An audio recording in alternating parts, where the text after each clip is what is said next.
student, today I discuss about the topic organism and population.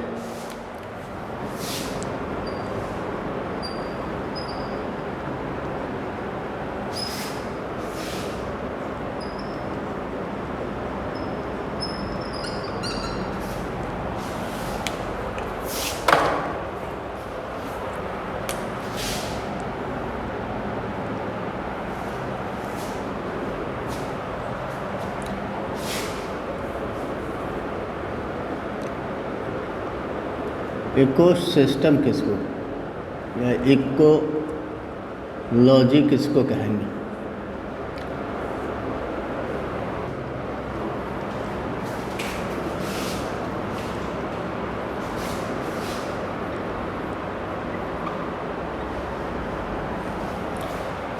The branch of biology under which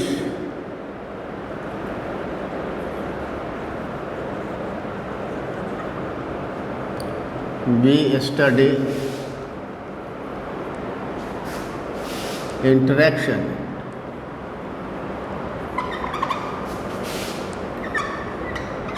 of organism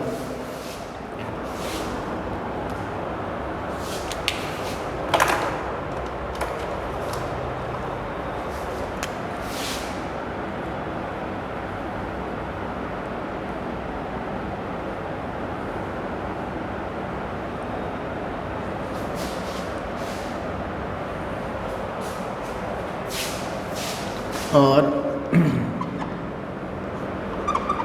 between organism and abiotic components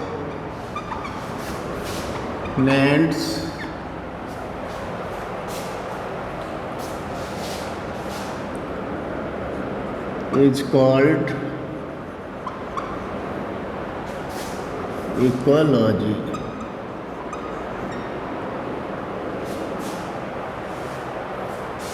यानी विज्ञान की वह शाखा जिसमें study करते हैं, किसका स्टडी करते हैं? द इंटरेक्शन ऑफ ऑर्गेनिज्म और between organism and abiotic component is called ecology। उसको क्या कहेंगे? इकोलॉजी कहते हैं।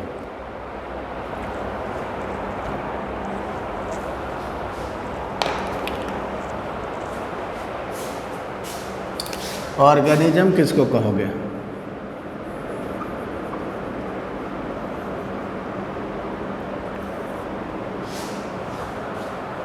The living component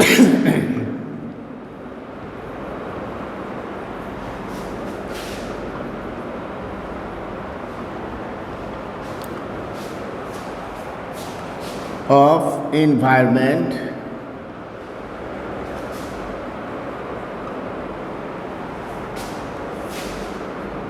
is called organism। और क्या कहते हैं? Individual.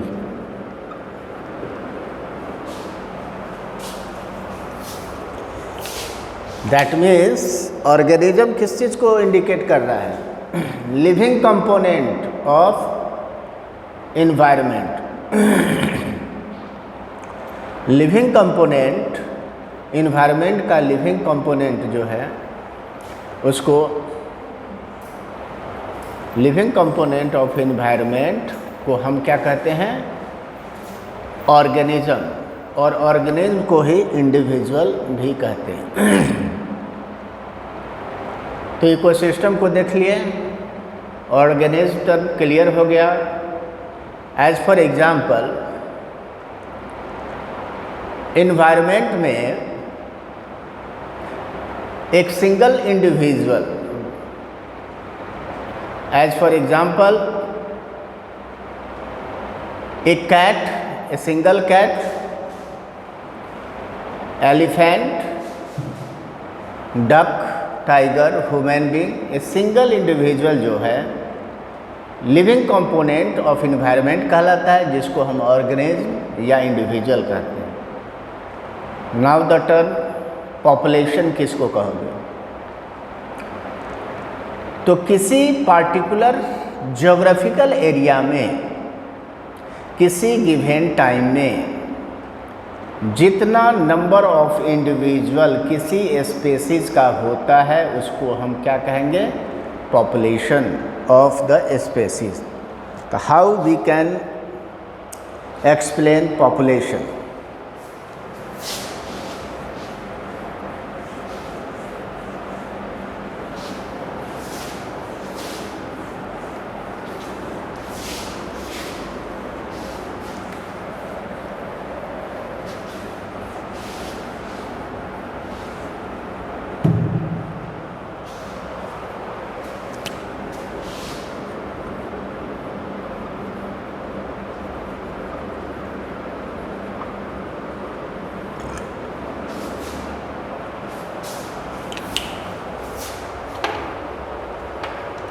The total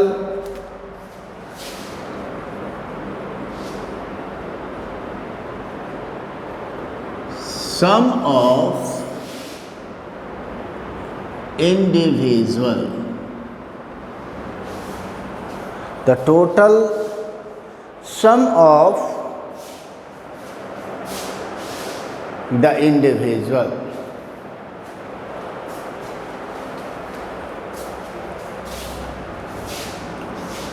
of a given species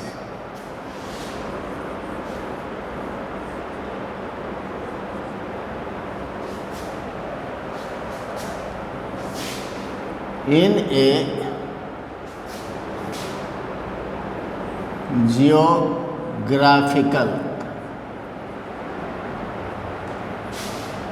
given geographical area at a given time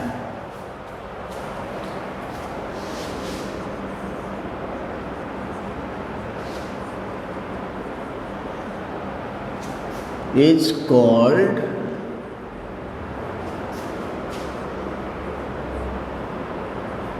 population। Clear है कि किसी गिवन स्पेसीज का किसी खास जगह में किसी खास समय पर जितना इंडिविजुअल की संख्या होगी, सम ऑफ द जोड़, इंडिविजुअल की जितना जोड़ है, जितना नंबर ऑफ इंडिविजुअल है किसी गिवन स्पेसीज का, उसको एक साथ हम क्या कहेंगे? पॉपुलेशन।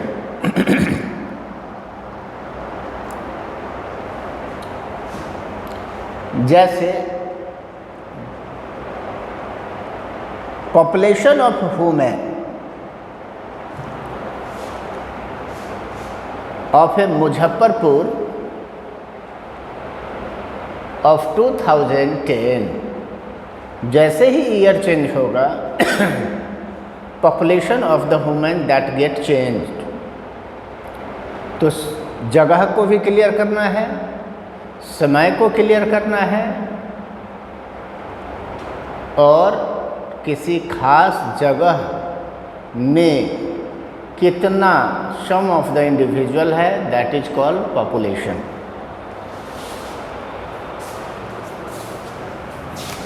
Now the community.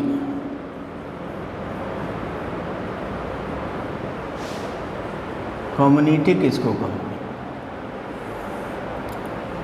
तो वही कहानी है। Total sum of the individual of all species of a given geographical area at a given time is called community।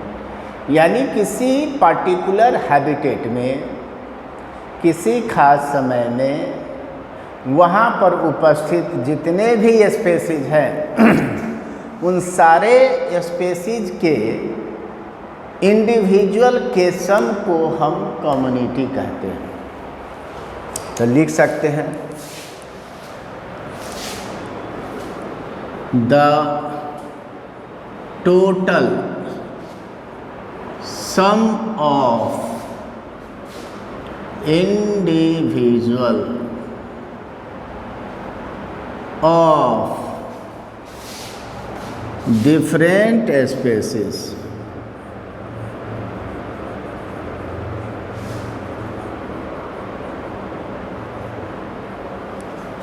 in a given geographical area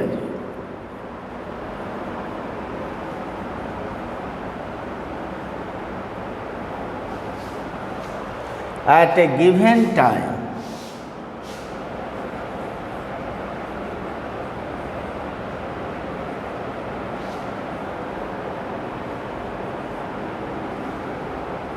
is called community।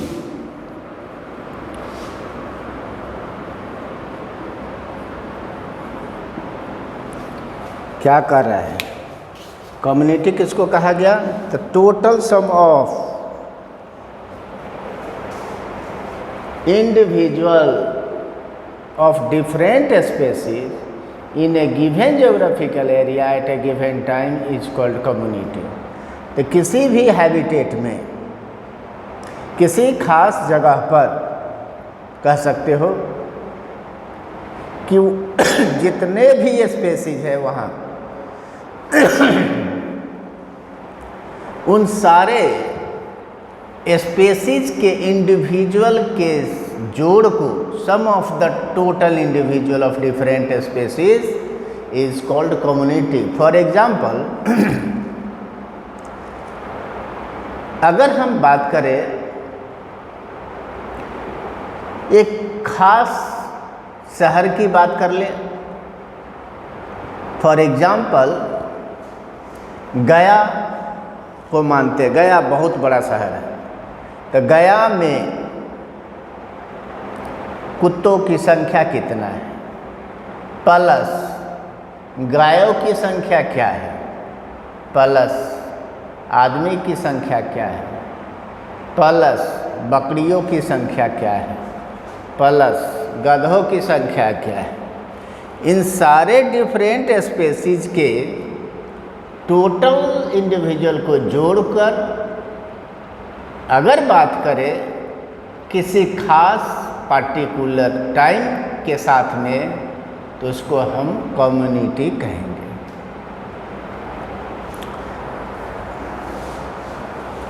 अब देखते हैं हम लोग biosphere क्या है।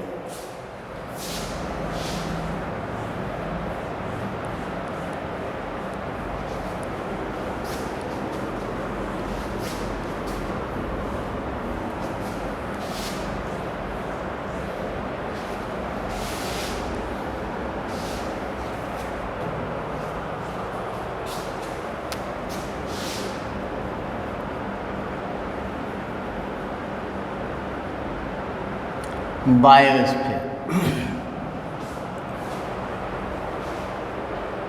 यह कह सकते हो कि नेचर में the entire earth act as a biosphere,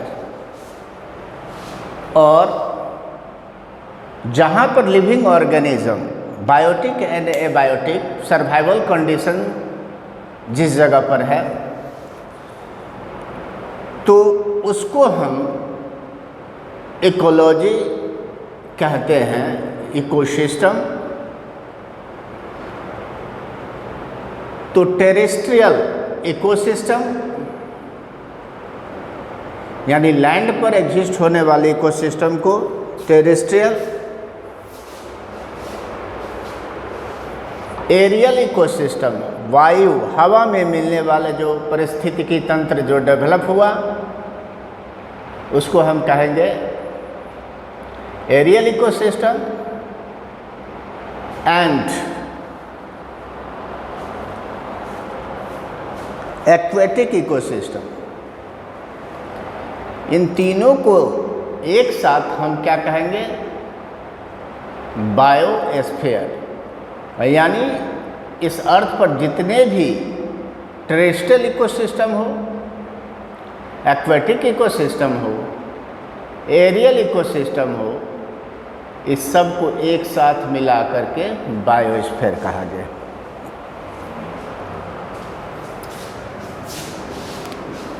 The total ecosystem of our planet as terrestrial,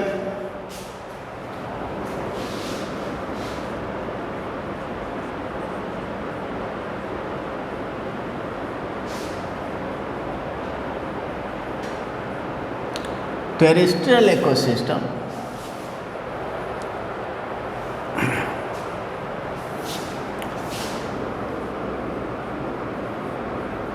aquatic ecosystem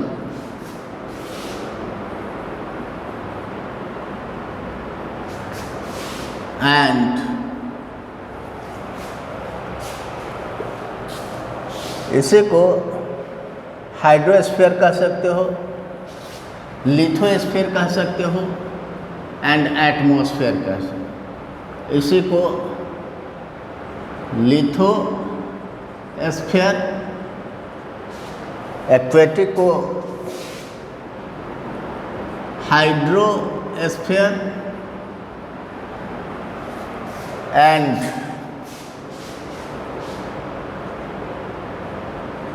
aerial ecosystem को हम एटमॉस्फेयर।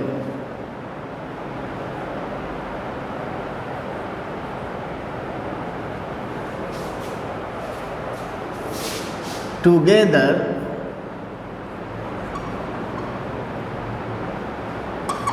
called biosphere।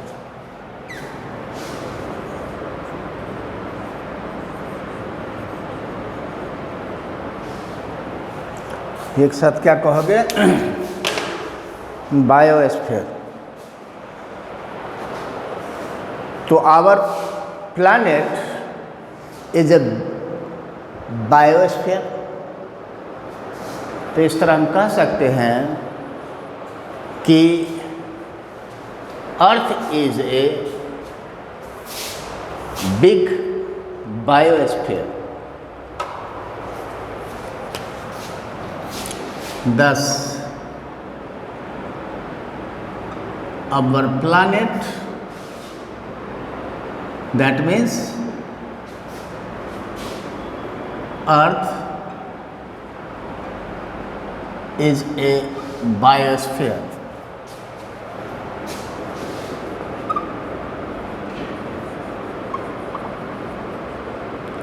इस तरह से अर्थ क्या है?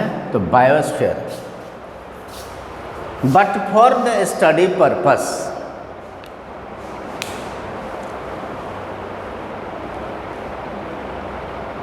we divide biosphere as a terrestrial or lithosphere, for aquatic ecosystem or hydrosphere, and aerial ecosystem or biosphere.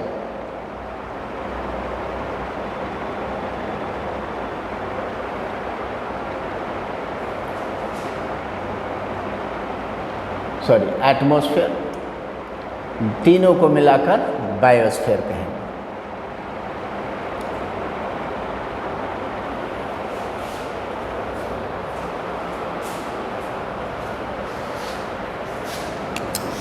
Biomass क्या है?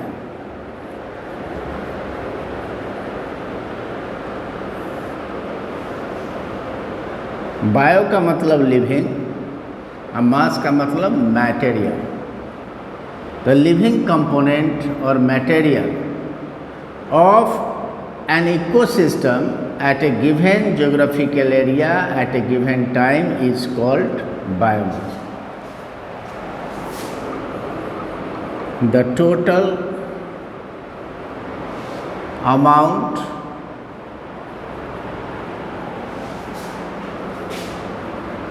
of living matter or component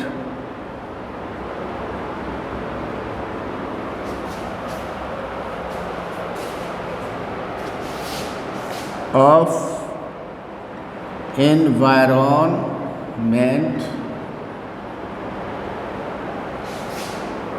at a given time in a geographical area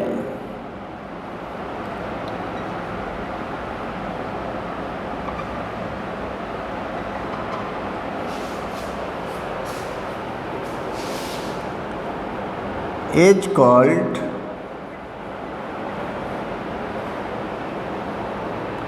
biomass. तो कह सकते हो कि जितना living matter होगा किसी भी गिवन हैबिटेट का किसी खास समय में sum of the total matter को क्या कहेंगे? बायोमास। तो biomass are vary from place to place on our planet। कह सकते हैं कि हमारे पृथ्वी के सतह पर ये जो लिविंग मैटर है उसका डिस्ट्रीब्यूशन एक समान नहीं है, यानी कहीं पर गिवन एरिया में लिविंग मैटर ज़्यादा है तो कहीं पर बहुत कम है। As for example desert, in desert area living matter is less as compare to grassland, whereas biomass of grassland is lesser than that of the rainforest।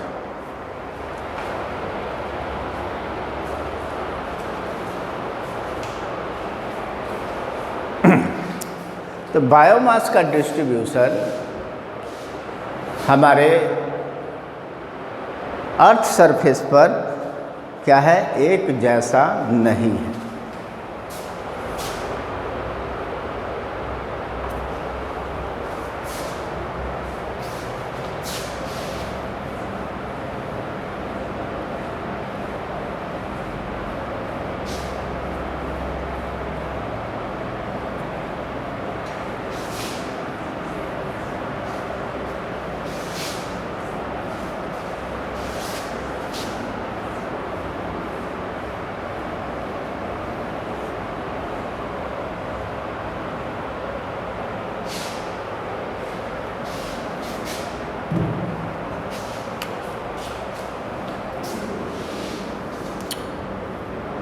The distribution of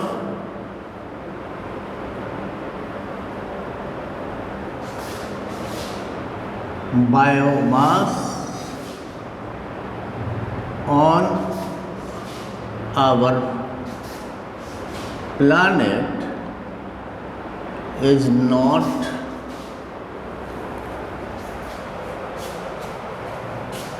uniform।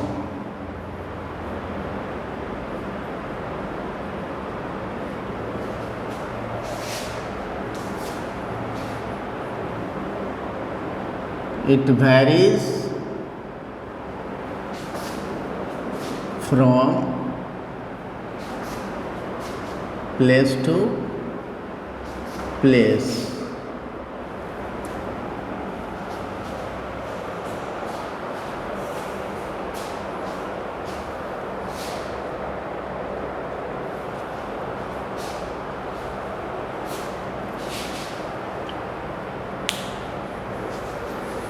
क्या हो रहा है कि अर्थ के सरफेस पर biomass का distribution एक समान नहीं है, वह अलग अलग जगहों पर बायोमास का अमाउंट अलग अलग है।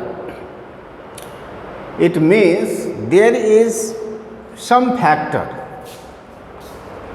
It means there is some factor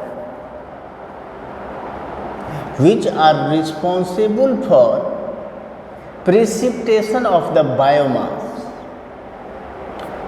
The first point is that the rotation of earth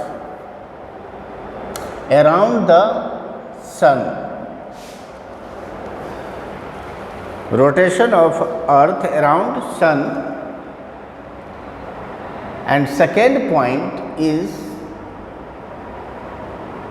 duration of fall of light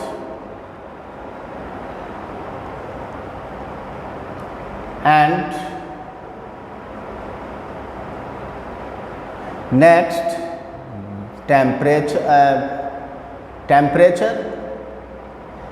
ये जो फैक्टर है जो बायोमास के अमाउंट को अफेक्टेड करेगा। एनुअल रैनफॉल और प्रिसिपिटेशन कह सकते हैं। एनुअल प्रिसिपिटेशन क्या है, तो लिखोगे there are several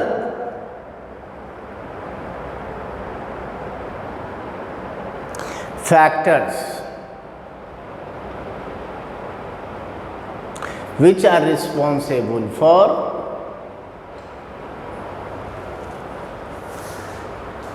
synthesis of biomass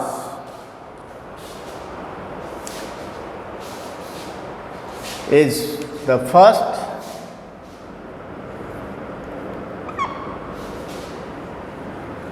rotation of earth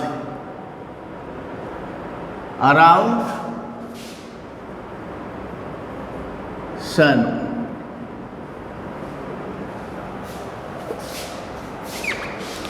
second duration of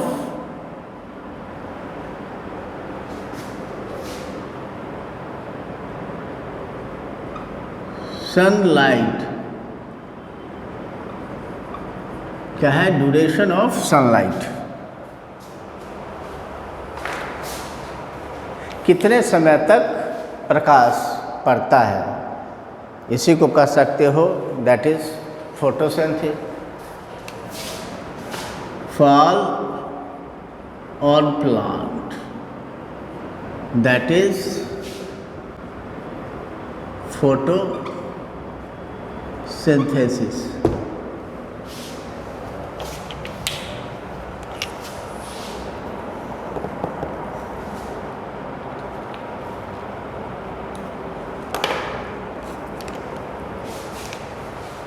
And the third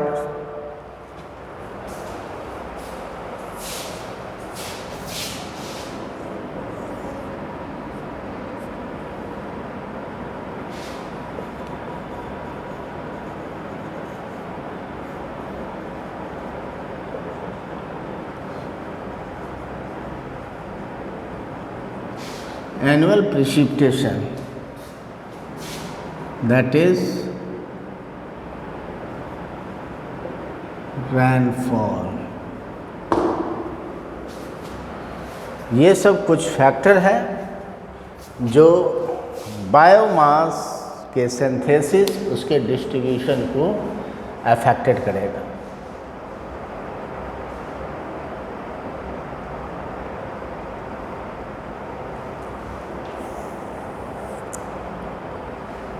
These are some factors that are responsible for the distribution of biomass on our planet.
these are some factor which are responsible for distribution of biomass. अब थोड़ा देखते हैं temperature का और annual precipitation का effect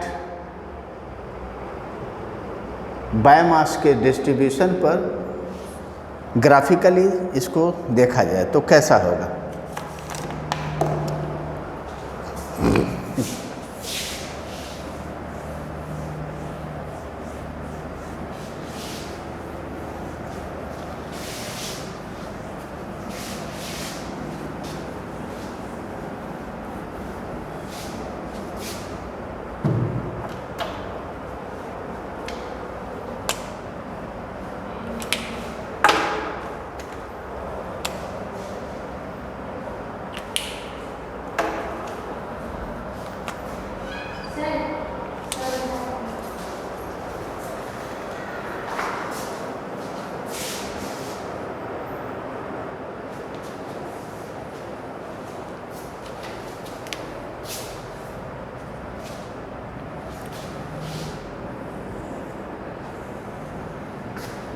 अगर x axis पर precipitation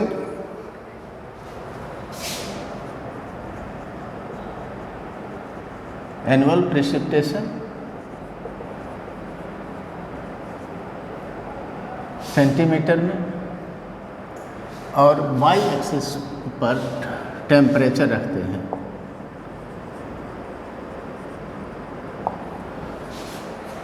तो अलग अलग हैबिटेट का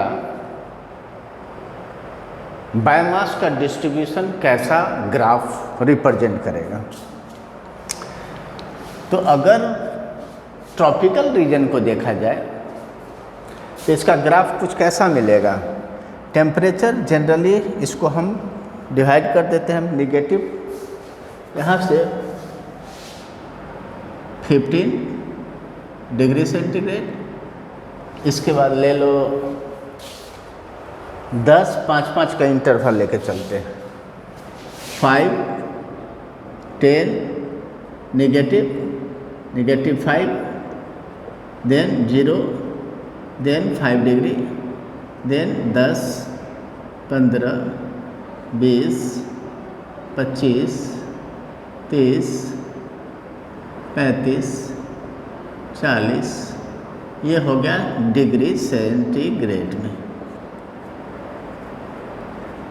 डिग्री सेल्सियस में।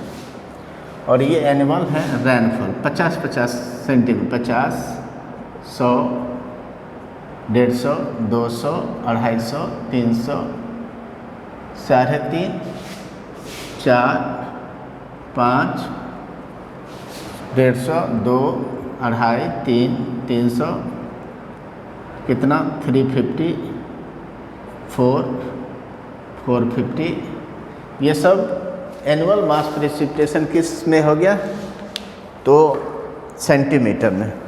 अगर इसका अब ग्राफ देखा जाए ट्रॉपिकल रीजन तो टेम्परेचर जनरली कहाँ से 20 से 25 के बीच में, तो 20 से 25 इस रेंज टेम्परेचर इसके बीच में है।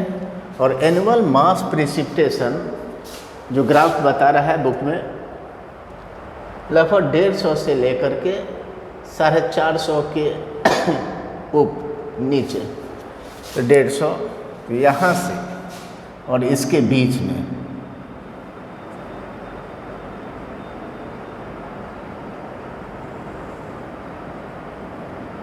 ये है बायोमास का डिस्ट्रीब्यूशन। ये बता रहा है किस को बायोमास डिस्ट्रीब्यूशन ट्रॉपिक रीजन।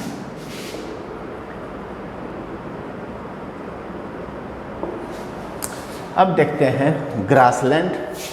तो ग्रासलैंड का टेम्परेचर 10 से 20 के बीच में और 75 से लेकर के 250, 75 से लेकर के 100 150 200 250 इस रेंज के बीच में। और टेम्परेचर कितना, तो टेम्परेचर है रेंजेस वेरी कर रहा है 10 से 20 के बीच में, तो 10 से 20 के बीच में। और ये 10 से, तो कुछ ऐसा ग्राफ बायो, ये हो गया ग्रासलैंड, ग्रासलैंड ये इलाका एरिया बता रहा है बायोमास, और ग्रासलैंड का एरिया में टेम्परेचर जनरली कितना, तो 10 से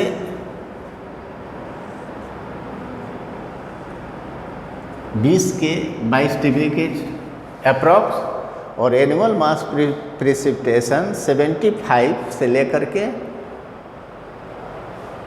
250 से थोड़ा सा ज़्यादा, यानी 275 सेंटीमीटर रेनफॉल, तो ग्रासलैंड हो गया। ठीक उसी तरह से डिज़र्ट का लेते हैं, टेम्परेचर 0 से 25 और एनुअल मास प्रेसिपिटेशन 100 के अंदर,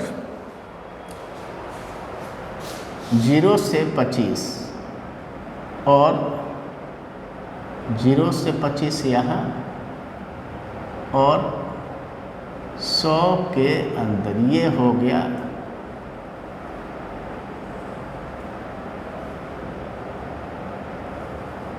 डिज़र्ट। ये बता रहा है किसको, डिज़र्ट को। बायोमास अब है, सॉरी ये ग्रासलैंड, ये टेम्परेट फॉरेस्ट,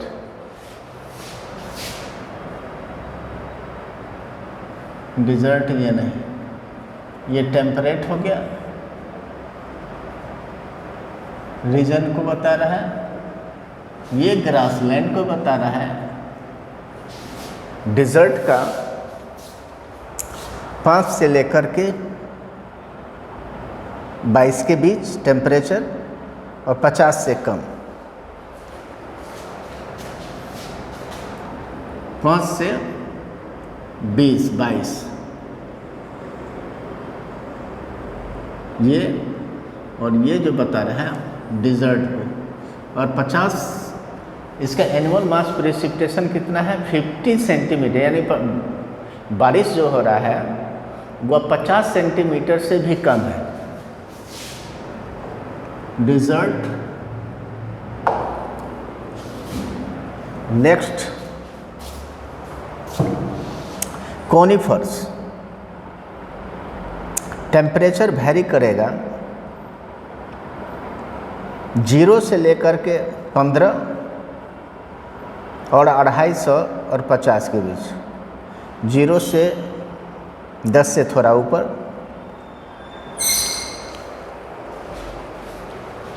0 से 10,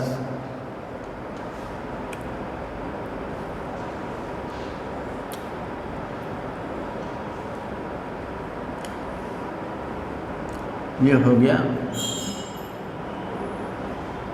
कोनिफर्स के लिए।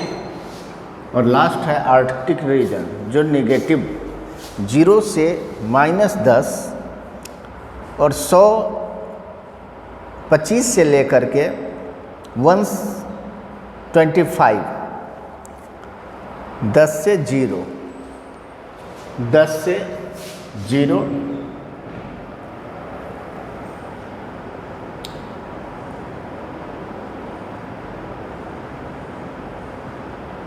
ये alpines and arctic and alpine tundra को बता, आर्कटिक एंड अल्पाइन टुंड्रा। तो इससे क्लियर है ग्राफ से कि annual mass precipitation tropic region, temperate region, grassland, desert, conifers and tropic and alpine tundra, ये हो गया बायोमास डिस्ट्रीब्यूशन का graph with respect to precipitation and temperature. तो ये था कुछ बातें बायोमास का डिस्ट्रीब्यूशन, टेम्परेचर और एनुअल प्रेसिपिटेशन के आधार पर। अब देखते हैं कि वह एबायोटिक फैक्टर कौन कौन है जो बायोमास को अफेक्टेड करता है। Abiotic factor,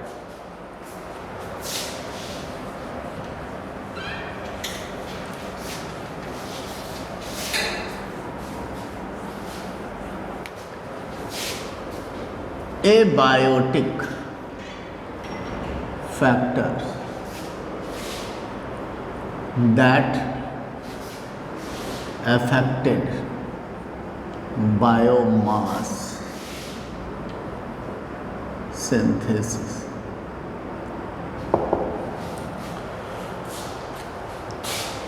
the non living component, और कह सकते हो कि temperature, water, soil, these are the some abiotic factor, light also are the some abiotic factor that affecting the rate of biomass synthesis। लिखेंगे there are several abiotic factors that affecting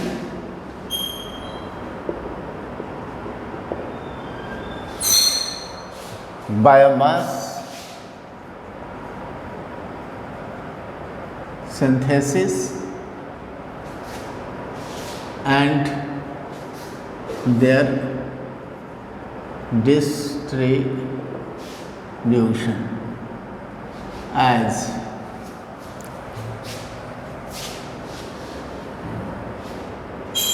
first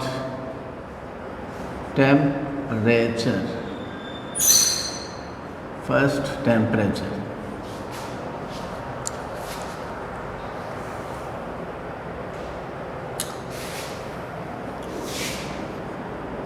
as we know that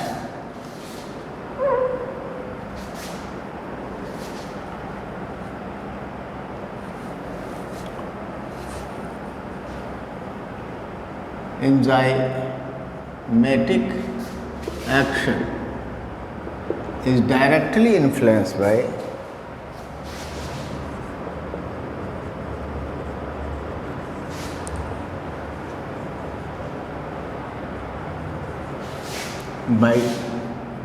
temperature।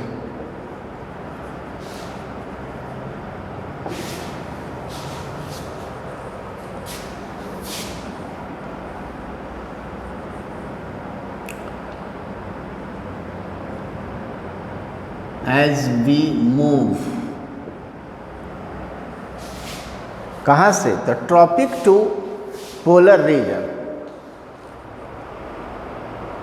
and plain to height, temperature decreases। As we move from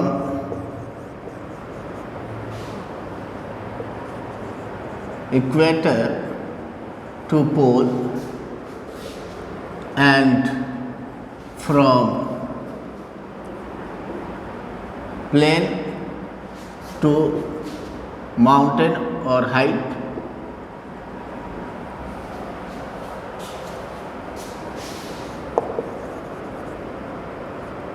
temperature decreases।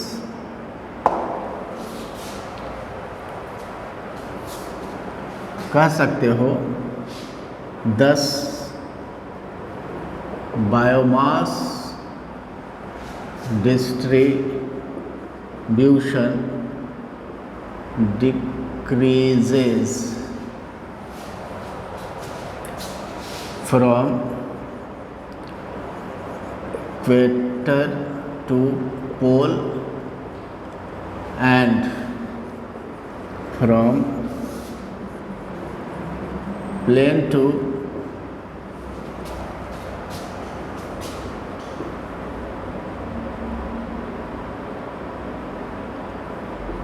mountain। Temperature हमारे earth पर sub zero से लेकर के greater than 50 degree temperature vary करता है अलग अलग जगहों पर। टेम्परेचर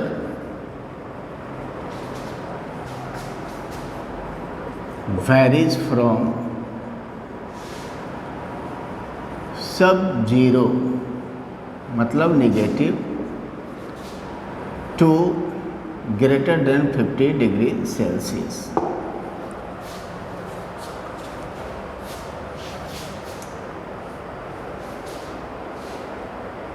तो इस तरह समझ सकते हो कि temperature is one of the factor, abiotic factor that greatly influence distribution of biomass on our planet. अब एक टर्म है एस्टिनो, पहले यूरी देखते हैं, Yuri thermal,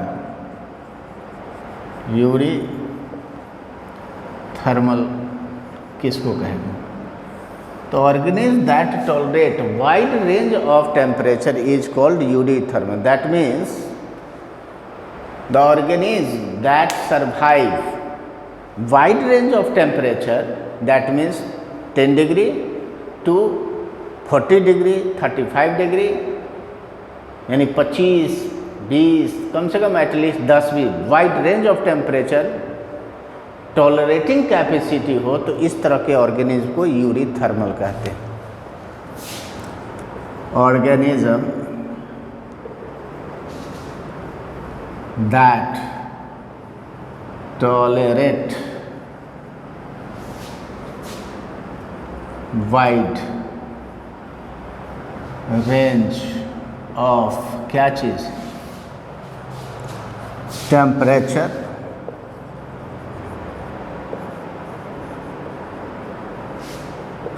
is called eurythermal.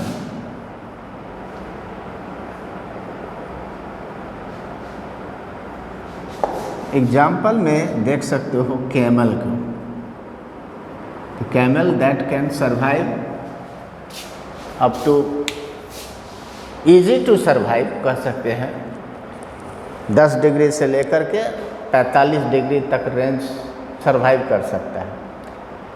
तो कैमल को किस में डालेंगे? यूरीथर्मल।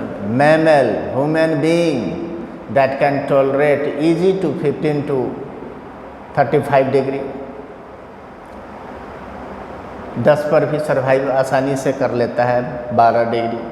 तो wide range of temperature tolerating capacity जिस ऑर्गेनिज्म का हो उसको हम eurythermal organism. Now the stenothermal किसको कहोगे?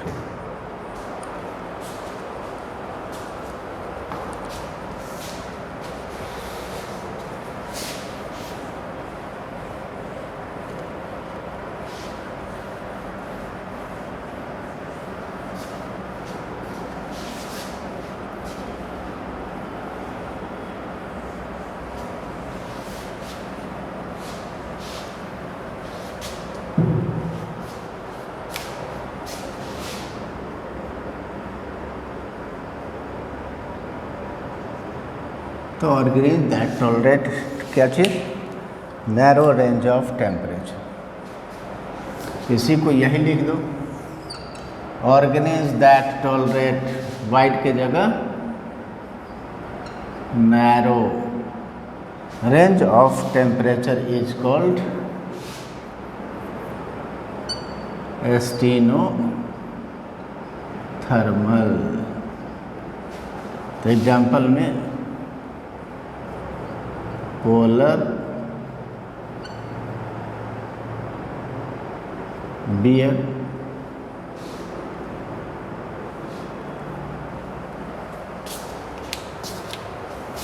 पोलर बियर है वो कैसा है? नैरो। जैसे पेंगुइन, वह निगेटिव थोड़ा 10-15 डिग्री टेम्परेचर में सरवाइव करना मुश्किल होगा, वो एकदम आइस वाले जगह पर ही सरवाइव करता है।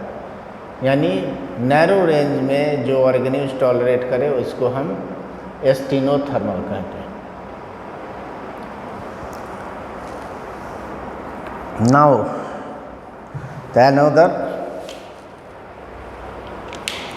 abiotic factor,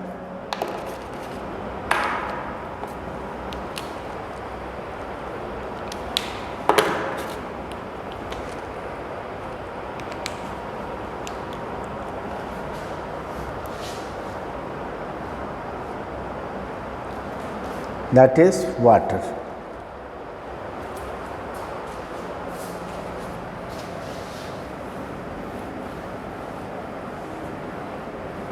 तो वाटर क्या है? It is also another important abiotic factor that influence distribution of biomass,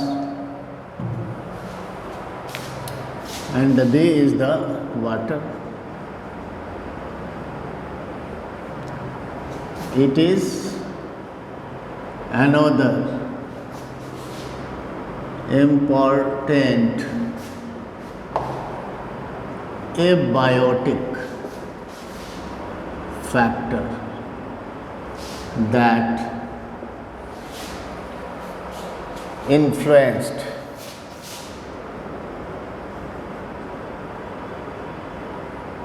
biomass distribution.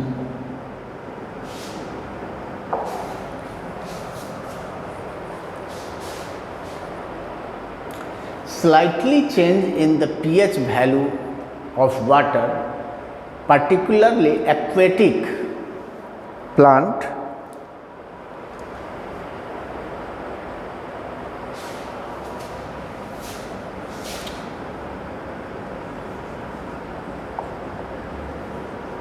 slightly change in the pH value of aquatic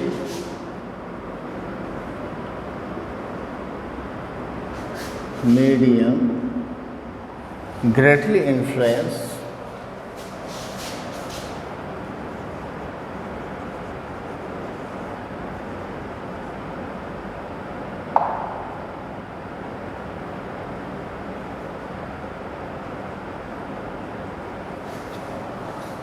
synthesis of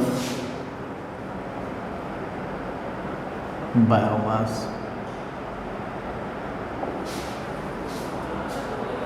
The salt concentration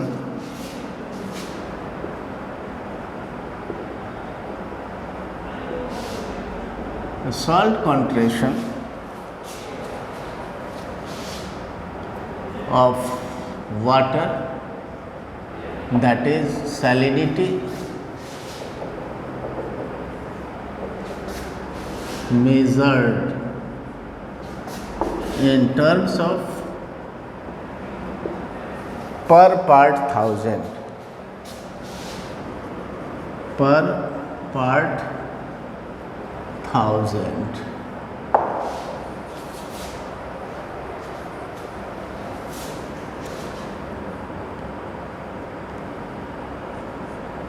Salinity of underground water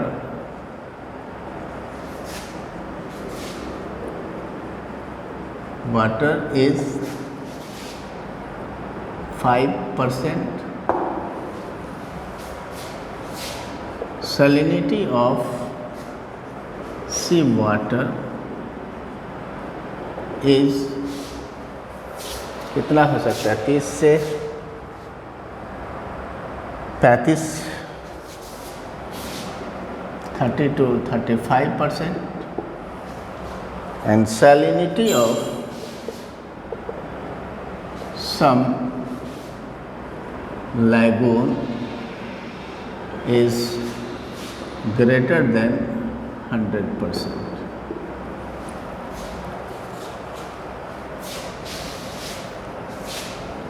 ठीक उसी तरह Yuri हेलाइन किसको कहोगे? तो organism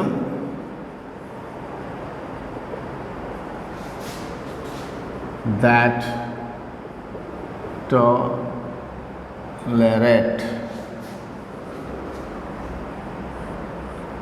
wide range of salinity.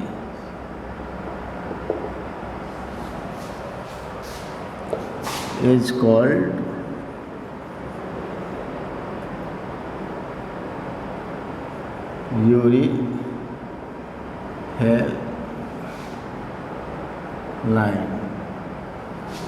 यूरीहेलाइन।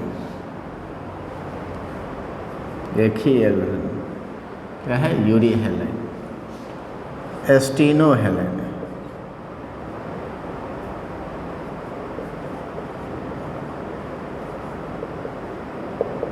तो वही लिखोगे, organism that tolerate, wide के जगह पर टर्म को हमको यूज करना होगा नैरो।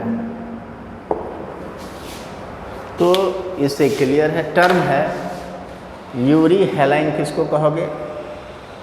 तो वैसा ऑर्गेनिज्म आइदर प्लांट और animal that tolerate wide range of salinity, salt concentration, यानी कम में भी ज़्यादा फ्लैक्चुएशन में सरवाइव कर ले, that get adapted is called euryhaline, and the organism that tolerate narrow range of salinity is called एस्टिनोहेलाइन।